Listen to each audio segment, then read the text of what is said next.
if there were a pastor who's been inspired by the conversation so far, or a worship leader, or another church leader that is saying, okay, social media is a place where we need to get more involved in. And by the way, I think that if there's anybody that's saying we shouldn't be involved online some way this far into our pandemic, I'm not sure what's happening. There's a lot of people that are listening to us that are saying, okay, we need to do something.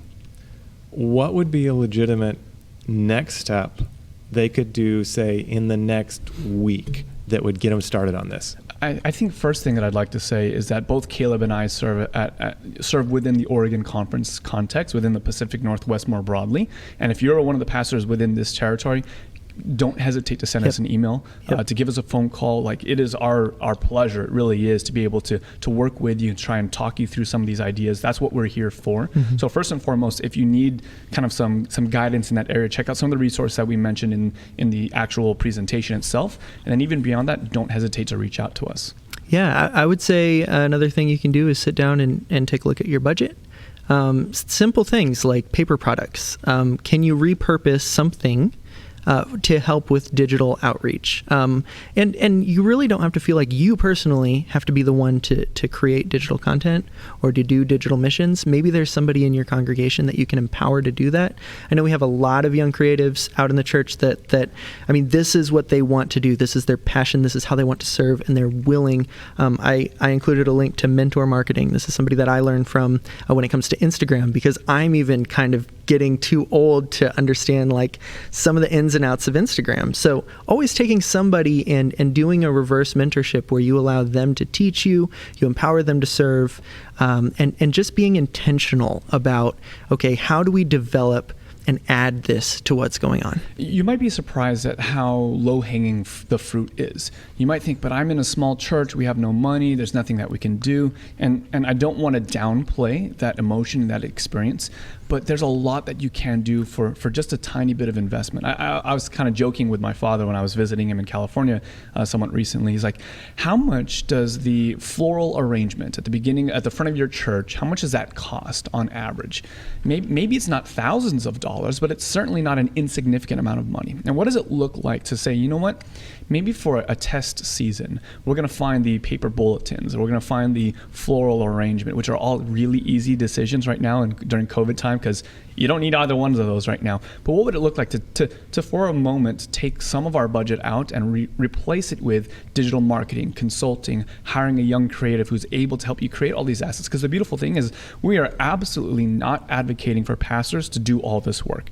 In fact, we're actually saying, please, pastor, don't do all this work. It will lead to burnout. It's too much work for you to do by yourself. You need to be able to work with people.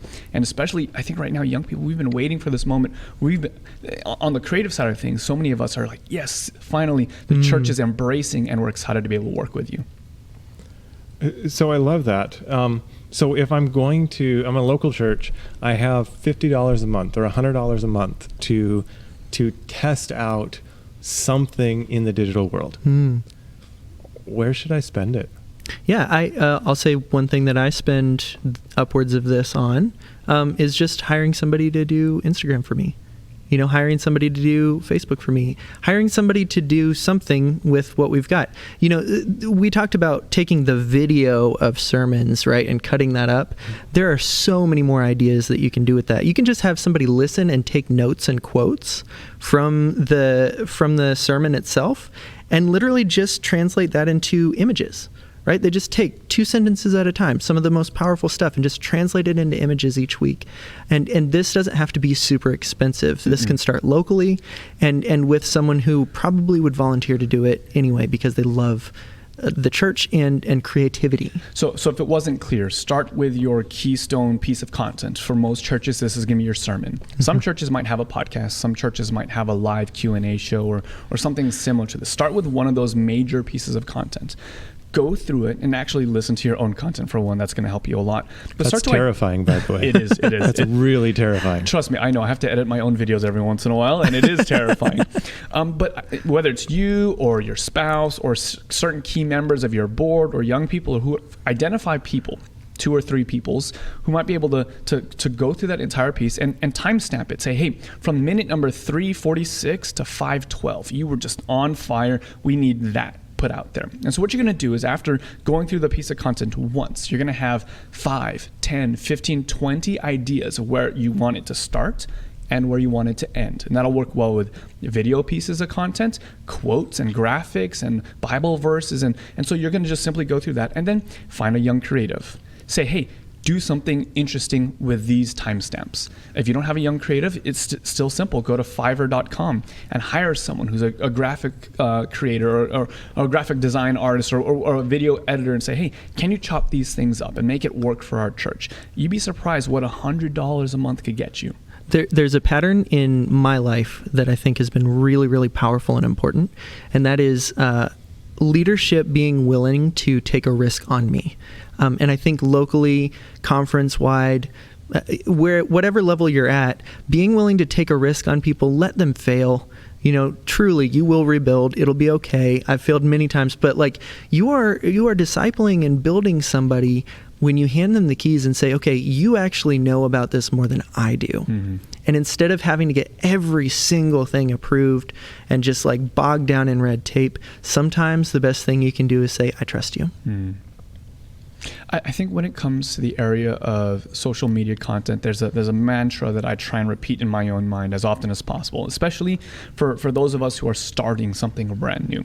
It's the idea that done is better than perfect. Mm. I know that as those of us who lean on the creative side, or those of us who are speakers and content creator types, you want your best foot forward all the time. And I think that this is a great impulse. But sometimes perfectionism gets in the way of the gospel.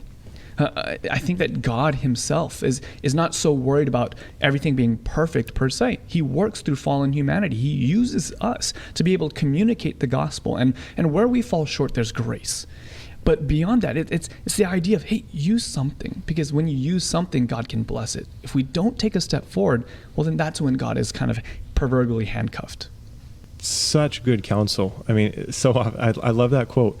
Perfectionism sometimes get in the way of the gospel. And I think that goes beyond social media, but that's a conversation for another day.